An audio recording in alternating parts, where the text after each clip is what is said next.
Haleluya, puji Tuhan, shalom dan selamat malam. Salam damai sejahtera buat Bapak Ibu Saudara semua pada malam hari ini. Atas rahmat anugerah Tuhan kita diizinkan kembali berjumpa di dalam kasih Bapa kita Tuhan Yesus Kristus pada Senin malam tanggal 25 Oktober 2021. Setiap kita semua dalam perlindungan Tuhan. Kita bersyukur kepada Tuhan senantiasa ada di dalam kasih ilahi. Ada pepatah berkata, orang bodoh membuang kesempatan sehingga hilanglah kemenangan dan kesuksesannya. Orang biasa menunggu kesempatan sehingga banyaklah keputusasaan dan kekecewaan yang datang dalam hidupnya. Orang berhikmat menciptakan kesempatan sehingga sukseslah yang mereka raih. Amin, puji Tuhan. Jadi kita adalah orang berhikmat. Kenapa? Kita mencari Tuhan. Karena bersama Yesus kita ada hidup berkemenangan kepada Tuhan. Bersama Yesus dalam Mazmur pasal 60 ayat 14 kita sanggup melakukan perkara yang besar. Karena di luar Yesus kita hancur. Tanpa Yesus kita gagal. Tanpa Yesus kita jatuh. Tapi bersama dengan Yesus ada sumber kekuatan yang menolong kita. Amin, puji Tuhan. Saya Pastor Yakub Rahmat. Kami nyanyikan sebuah pujian. Pimpinlah aku ya Yesus, supaya setiap langkah hidup kita berada di dalam pimpinan Tuhan. Amin, puji Tuhan. Tuhan memberkati kita semua. Amin, haleluya. Pimpinlah aku, haleluya, ya Tuhan Yesus. Amin, haleluya. Di sepanjang jalan hidupku, amin, haleluya. Firman-Mu bagaikan suluh, amin, haleluya, agar ku tak sesat di jalan, amin, haleluya. Tanpa Yesus di sisiku, tanpa Yesus membimbingku, haleluya. Tanpa Yesus menopangku, ku akan jatuh, kita akan jatuh, kita akan gagal di luar Yesus. Tanpa Yesus di sisiku, tanpa Yesus membimbingku, tanpa Yesus menopangku, ku akan jatuh. Amin, haleluya. Oh Tuhan Yesus, pimpin aku, ya Bapakku Tuhan Yesus, haleluya. Di sepanjang jalan hidupku, amin, haleluya. Firman-Mu bagaikan suluh, amin, haleluya, agar ku tak sesat di jalan, amin, haleluya. Bersama Yesus di sampingku, dengan Tuhan Yesus membimbingku. Bersama Yesus ku tak akan jatuh, ku tak akan jatuh. Bersama Yesus, bersama Yesus menopangku, bersama Yesus membimbingku. Bersama Yesus aku selalu hidup damai, amin, haleluya. Pimpinlah aku, ya Tuhan Yesus, amin, haleluya. Di sepanjang jalan hidupku, amin, haleluya. Firman-Mu bagaikan suluh, amin, haleluya, agar ku tak sesat di jalan, amin, haleluya. Bersama Yesus di sisiku, bersama Yesus membimbingku. Bersama Yesus ku akan berkemenangan, amin, haleluya. Bersama Yesus hidupku tenang, bersama Yesus ku selalu damai. Bersama Yesus aku hidup damai sejahtera. Bersama Yesus ku akan tampil lebih dari pemenang. Bersama Yesus hidupku damai sejahtera. Amin, haleluya. Bersama Yesus ku akan tampil lebih dari pemenang. Bersama Yesus aku akan alami damai sejahtera. Amin, haleluya.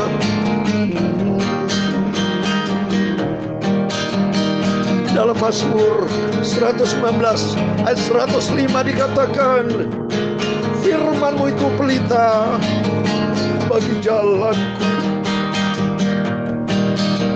firman-Mu terang bagi langkah kakiku. Bersama Yesus aku akan damai sejahtera. Bersama Yesus hidupku damai. Amin, haleluya. Pimpinlah aku ya Tuhan Yesus. Amin, haleluya. Di sepanjang jalan hidupku. Amin, haleluya. Firman-Mu bagaikan suluh. Amin, haleluya. Agar ku sesat di jalan. Amin, haleluya.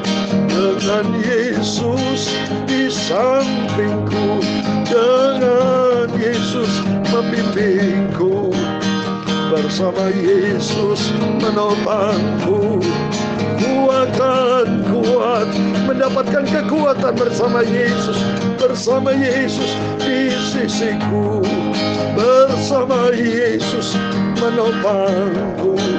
Bersama Yesus aku akan damai sejahtera. Amin, haleluya. Bersama Yesus di sisiku, haleluya. Tolonglah Yesus selalu menopangku. Bersama Yesus bersamaku bukan damai. Amin. Bersama Tuhan Yesus, bersama Tuhan Yesus, bersama Tuhan Yesus aku akan selamat. Amin, haleluya. Bersama Tuhan Yesus, bersama Tuhan Yesus aku naik ke surga selamanya. Bersama Yesus Bapakku, bersama Yesus Tuhanku, bersama Yesus Allahku, aku akan selamat. Bersama Yesus jiwaku, hatiku tenang, damai. Bersama Yesus, bersama Tuhan Yesus hidup kekal di surga. Amin, haleluya. Bersama Tuhan Yesus kita mendapatkan hidup kekal di surga. Itu janji Tuhan dalam Filipi pasal 3 ayat 20 bahwa keluarga negara kita ada di dalam kerajaan surga. Dari sana kita menantikan Tuhan Yesus Kristus sebagai Tuhan dan Juru Selamat kita. Amin. Kita bersyukur kepada kita Tuhan Yesus, Bapa yang kita baik. Sebab sebenarnya Bapak Ibu, kita adalah makhluk manusia yang paling mulia di antara semua ciptaan Tuhan. Manusia adalah ciptaan yang spesial dan berharga di hadapan Tuhan. Manusia diciptakan dengan potensi-potensi yang luar biasa dan dahsyat dalam hidupnya. Manusia tidak diciptakan untuk hidup di dalam dosa. Karena manusia diciptakan segambar dan serupa dengan Tuhan untuk hidup dalam kuasa dan kemuliaan Bapa.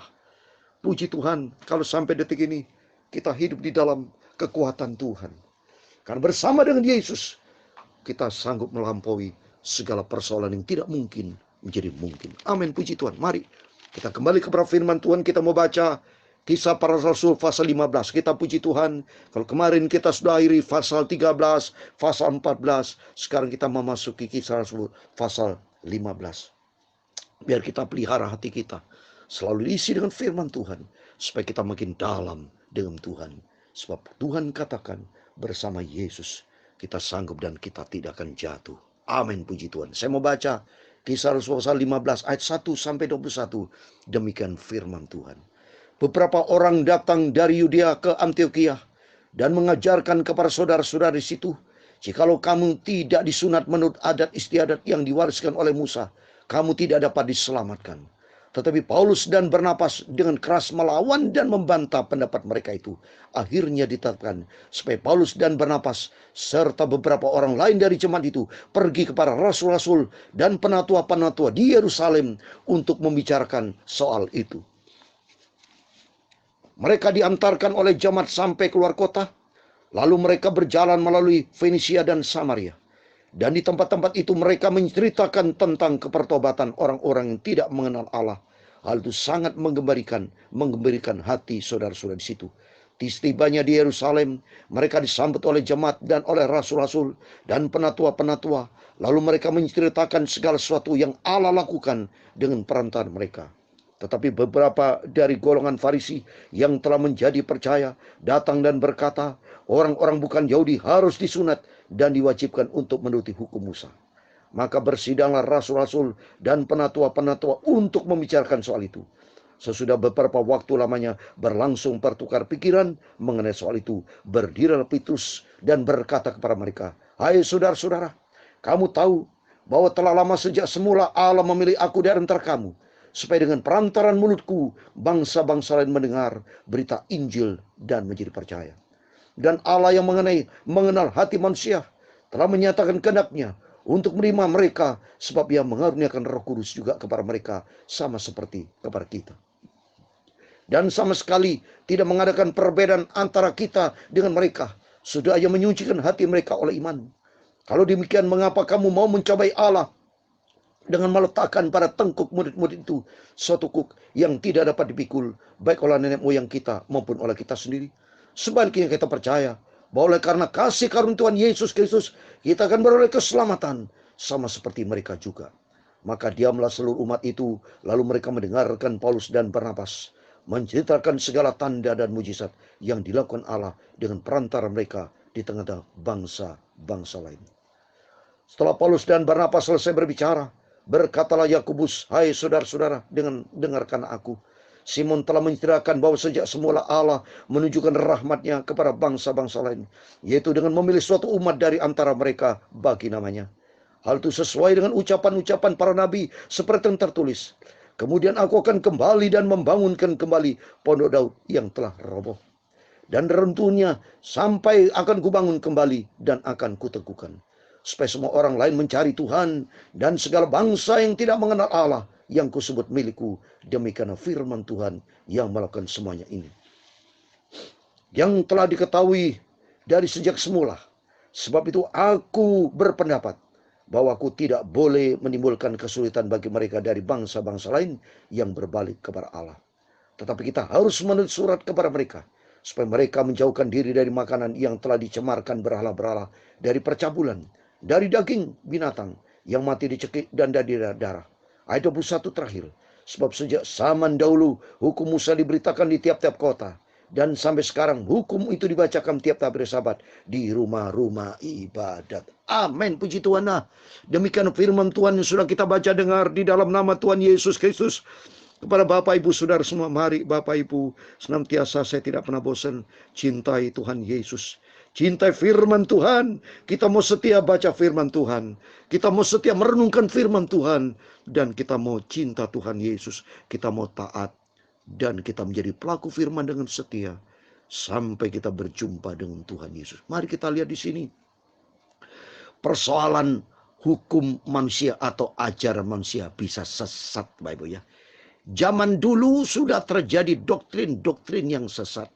Di ayat 5 pasal 15 ayat 1, ini ada beberapa orang dari Yudea ke Antioquia dan mengajarkan ajaran sesat. Saya sudah katakan, Kebenaran firman Allah bukan doktrin. Kebenaran firman Allah dan pengajaran sumber kebenaran adalah Tuhan Yesus Kristus.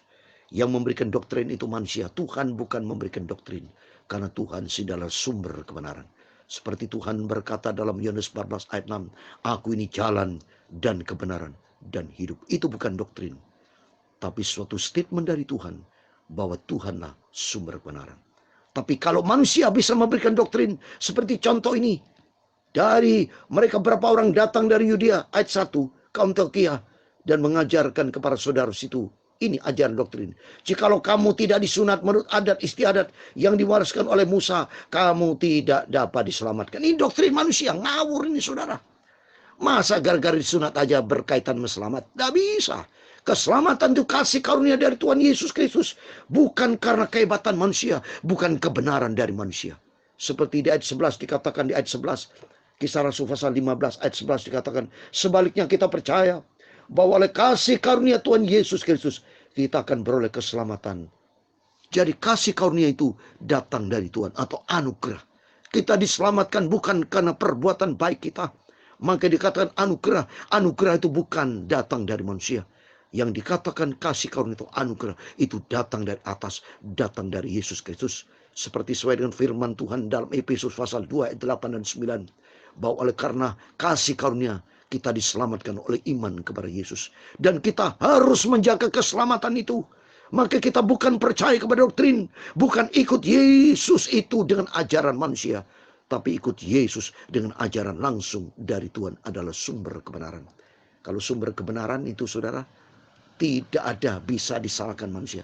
Tapi kalau manusia bisa memberikan doktrin yang salah. Coba nih kalau Bapak Ibu lihat ini. Doktrin-doktrin manusia, ajaran-ajaran manusia bisa bikin sesat. Kalau kita lihat di sini, di ayat yang kelima, Kisah Rasul 15 ayat 5. Tetapi beberapa orang dari golongan Farisi yang telah menjadi percaya datang dan berkata, orang bukan Yahudi harus disunat, diwajibkan untuk menuruti hukum Musa. Maka bersidanglah rasul-rasul dan penatua untuk membicarakan soal itu. Sesudah berapa waktu lamanya berlangsung pertukaran pikiran mengenai soal itu. Berdiri Petrus dan berkata kepada mereka, hai saudara-saudara, kamu tahu bahwa telah sejak semula Allah memilih aku di antara kamu supaya dengan perantara mulutku bangsa dan mendengar berita Injil dan menjadi percaya. Jadi Petrus dipakai Tuhan untuk memberitakan berita kebenaran. Kalau manusia, doktrin manusia bisa salah, akhirnya kalau kita lihat bisa ribut saudara. Oleh itu mari kita ikuti Tuhan Yesus, bukan dari doktrin pendeta, bukan doktrin dari saya. Tapi saya baca nih firman Tuhan. Percayalah kepada Yesus Kristus. Sebab hanya di dalam Dia juru selamat kita. Dan hanya di dalam Dia sumber kebenaran. Supaya semua orang lain mencari Tuhan di ayat 17. Supaya semua orang lain mencari Tuhan. Dan segala bangsa yang tidak mengenal Allah. Yang kusebut milikku. Demikian firman Tuhan yang melakukan semua ini. Mari kita semua anak Tuhan. Kita percaya. Kita jaga iman kita hanya kepada Yesus Kristus. Kita jaga keselamatan yang Tuhan sudah berikan buat kita. Sebagai terakhir, saya mau bacakan dalam Filipi pasal 2 ayat 12. Kita harus jaga, ini bicara tentang keselamatan. Bukan doktrin, sebab kita diselamatkan oleh kasih karunia Tuhan. Dalam Filipi pasal 2 ayat 12 dikatakan sebagai ayat terakhir. Hai saudara-saudaraku yang kekasih, kamu senantiasa taat. Karena itu, tetaplah kerjakan keselamatanmu dengan takut dan gentar. Amin. Mari kita kerjakan keselamatan dengan takut dan gentar. Kan memiliki sifat taat, takut akan Tuhan. Selama kita hidup di dunia ini, kita hidup sementara. Kata firman Tuhan, hidup manusia seperti uap. Sebentar kelihatan, sebentar tidak kelihatan. Waktu mari kita persiapkan diri kita, membangun hidup kita, memiliki kerohanian yang sehat. Kerjakan keselamatan dengan takut dan gentar. Memiliki sifat taat. Jangan menjadi orang Kristen yang bandel Bapak Ibu. Tapi memiliki anak sebagai anak Tuhan yang taat, yang setia. Saya katakan selalu, mari kita menjadi anak Tuhan yang setia, yang cinta Tuhan Yesus dan taat. Sampai suatu hari kelak kita berjumpa dengan Tuhan di surga buat selama-lamanya. Untuk itu, mari kita minta sama Tuhan, pimpinan Tuhan, hidupku ya Yesus. Sebab di luar Yesus kita jatuh. Tanpa Yesus di sisi kita akan gagal total. Tapi bersama dengan Yesus, kita akan damai sejahtera. Amin. Tuhan memberkati kita semua. Pimpinlah aku, ya Yesus. Amin. Haleluya. sepanjang jalan hidupku. Amin, haleluya. Firman-Mu bagaikan sulu, amin, haleluya. Agar ku tak sesat di jalan, amin, haleluya. Bersama Yesus jiwaku tenang, bersama Yesus hidupku penuh damai, bersama Yesus hatiku penuh dengan sejahtera, amin, haleluya. Bersama Yesus ku akan selamat, bersama Yesus jiwaku tenang, bersama Yesus aku tidak akan goyah selamanya, amin, haleluya. Tuhan Yesus Bapakku, Tuhan Yesus Tuhanku, Tuhan Yesus Juru Selamatku, ku masuk surga, amin, haleluya. Bersama Tuhan Yesus ku ke surga, bersama Yesus hidupku penuh damai, bersama dengan Yesus jiwaku diselamatkan, amin. Tuhan Yesus Juru Selamatku selamanya, amin, haleluya. Tuhan Yesus Juru Selamatku selamanya, amin, haleluya. Tuhan memberkati engkau dan melindungi engkau. Tuhan menyinari engkau dengan wajah-Nya dan memberi engkau kasih karunia. Tuhan menghadapkan wajah-Nya kepadamu dan memberi engkau damai sejahtera. Bapa kami yang di surga, dikuduskanlah nama-Mu, datanglah kerajaan-Mu, jadilah kehendak-Mu di bumi seperti di surga. Berikanlah kami pada hari ini makanan kami yang secukupnya, dan ampunilah kami akan kesalahan kami, seperti kami juga mengampuni orang bersalah kepada kami. Dan jangan membawa kami ke dalam pencobaan, tetapi lepaskanlah kami dari orang jahat, karena Engkaulah yang punya kerajaan dan kuasa dan kemuliaan sampai selama-lamanya. Amin. Puji Tuhan, selamat malam. Tuhan Yesus memberkati Bapak, Ibu, Saudara semua. Jangan lupa berdoa berjaga. Immanuel. Amin.